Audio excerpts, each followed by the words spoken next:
మన సిరిసిల్ల నియోజకవర్గ ప్రజలకు నా యొక్క నమస్కారాలు. మన కేటీఆర్ గారికి నా యొక్క నమస్కారాలు. ఏంటంటే మన కేటీఆర్ గారు సిరిసిల్లకు ఎమ్మెల్యే కాబట్టి అంతో కొంత జనాలు బతుకుతుర్రు, గరీబోళ్ళు బతుకుతుర్రు, స్థానికంగా బతుకుతుర్రు. ఏది ఏమైనా మనకు టీఆర్ఎస్ ప్రభుత్వం రాకపోవడము బాగా పేద ప్రజలకు ఇబ్బంది జరుగుతుంది. ఈ విషయంలో అందరు గమనిస్తున్నారు. ఎందుకంటే ఇప్పుడున్న పరిస్థితులు నాతో పాటు నేను ఇలా మాట్లాడడానికి కారణం ఏంటంటే నాలాంటి వాళ్ళు ఇంకా లోపల కుమిలిపోతున్నారు. వాళ్ళు బయటకు రాలేని పరిస్థితులలో ఉన్నారు.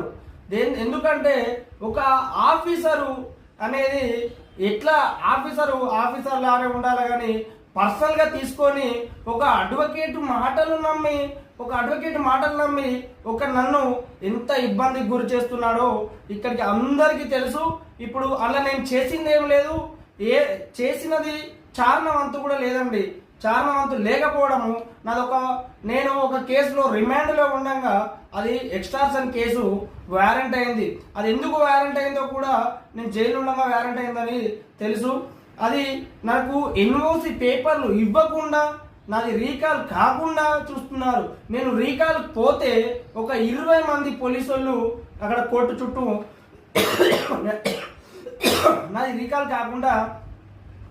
రీకాల్ కావద్దు మళ్ళీ జైలుకి పంపాలని బాగా ఇబ్బంది పెడుతున్నారు నన్ను.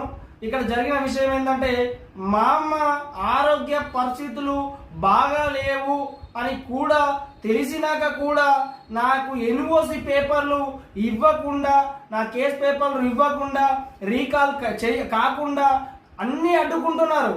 అడ్డుకోండి, ఏమైతే పోతే నా ప్రాణం కావచ్చు, ప్రాణం పోయేదాకా నేను పోరాడుతూనే ఉంటా. ఎందుకంటే ఇట్లాంటి వ్యవస్థలల్లో ఇట్లా ఒక ఆఫీసరు ఎవ్వరికి ఇట్లా అన్యాయం జరగద్దు. ఆఫీసర్ గారు దయచేసి నీకు నాకు గిట్ల కాడ పంచాయతీ లేదు, భూముల కాడ పంచాయతీ లేదు, ఎక్కడ కూడా పంచాయతీ లేదు. మీరు ఒక అడ్వకేట్ మాటలు నమ్మి నన్ను ఇట్లా చేయడము బాగా ఇబ్బందికరం. అడ్వకేట్ గురించి కూడా మీకు ఆల్రెడీ చెప్పిన సార్, నేను బాగా ఇబ్బంది చేస్తున్నాడు నన్ను అని మీకు పర్సనల్గా కూడా నేను చెప్పిన సార్. మీ దండం పెడతా సార్ అని చెప్పి నేను ఆల్రెడీ 498 రీకాలు నన్ను మన రిమైండ్ చేసినప్పుడు కూడా మీకు చెప్పిన సార్ నా పరిస్థితి గిరి సార్ ఇట్లా చేస్తుండు సార్ అని చెప్పిన సార్ మీకు. సరే సార్ మీ మనసులో ఏముందో సార్ నాకు తెలియదు, నా గురించి ఎవరు ఏం చెప్పారో మీకు తెలియదు సార్ నేను అంత దుర్మార్గుడు నేను కాదు సార్, అంత నీచమైన రాజకీయం నేను ఎప్పుడు చేయలేను సార్, నీచంగా నేను ఎప్పుడు లేను.